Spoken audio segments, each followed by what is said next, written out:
दोस्तों, जीत फिक्स के हर एक वीडियो में ये बोला जाता है कि क्यों ना ऐसा काम किया जाए कि देश में अपना नहीं बल्कि दुनिया में देश का नाम हो जाए।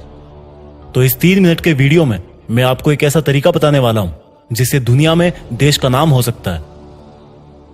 आज का ये वीडियो कोई मोटिवेशनल वीडियो नहीं है, बल्कि जीत फिक्स के सब्सक्राइबर्स और पूरे भारत के लोगों के लिए एक बहुत ही जरूरी मैसेज है। आज हमारा देश जिस चुनौती के सामने खड़ा है, उस चुनौती को मुंह तोड़ जवाब देने के लिए आज इस देश के हर एक इंसान की भागीदारी बहुत जरूरी है। दोस्तों, एक चीज का जवाब दो, जब से आपको समझ आई है, यानी कि आप बड़े हुए हो, तब से कितनी बार ऐसा हुआ है कि पूरे देश की जरूरी जगह जैसे हॉस्पिटल, ग्रोसरी की दुकानें, मेडिकल शॉप्स और इमरजेंसी सर्विस को छोड़ के बाकी सब cinema halls, schools, exams, coaching institutes, shopping malls, बस, ट्रेन, फ्लाइट, क्रिकेट और इन सब से भी बहुत कुछ ज्यादा ना जाने क्या क्या एक साथ बंद हो गया है।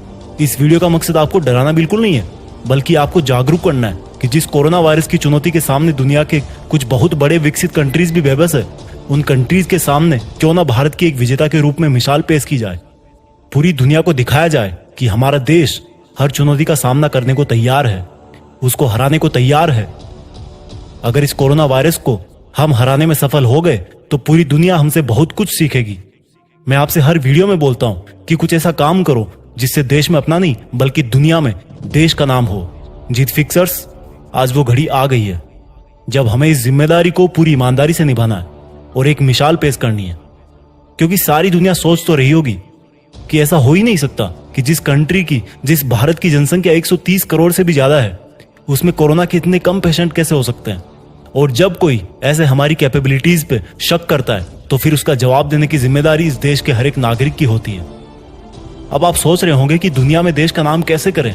दोस्तों, ये बताओ, अगर आपको बोला जाए कि आपको घर से बाहर नहीं निकलना, लोगों से हाथ नहीं मिलाना, अपने हाथों को बार बार सैनिटाइज करना है, वॉश करना है, अगर आपको छींकना है या खांसी आ रही है तो उस समय मुंह पर रुमाल लगाना है और खांसने के बाद अच्छी तरह से हाथ धोना है, दूसरे व्यक्ति से बात करते हुए ज्यादा पास में नहीं जाना, और जुकाम के लक्षण दिखने पर जल्दी से जल्दी अपने नजदीकी हॉस्पिटल में दिखाना है, और लोगों की अफवाहों से डर के घर में राशन, मास्क, सैनिटाइजर, इन सब का बहुत बड़ा भंडार नहीं लगाना है। दूसरे लोगों को जागरूक करना है और खुद के साथ साथ दूसरे लोगों का, सोसाइटी का, बच्चों का, बुजुर्गों का ख्याल रखना है, उनको इन्फेक्ट करने से बचाना है। तो मुझे नहीं लगता कि कोई भी भारतवासी इतना भी नहीं कर सकता। यार, बिल्कुल कर सकता है। अगर आपके इन्हीं छोटे छोटे लेकिन बहुत ही महत्वपूर्ण कामों से हमारा देश इस कोरोना की चुनौती को हराने में सफल हो सकता है, तो क्यों ना ऐसा ही किया जाए। अपनी मर्जी से अपने घूमने फिरने पे कंट्रोल किया जाए। जो बातें मैंने बताई, जो बातें हमारे मेडिकल एक्सपर्ट्स उनकी गाइडलाइंस में बता रहे हैं, जो बातें कोरोना से लड़ाई में हमारी जीत फिक्स कर सकती है, उन गाइडलाइंस को फॉलो किया जाए और फिर बताना कि दुनिया में देश का नाम कैसे नहीं होगा।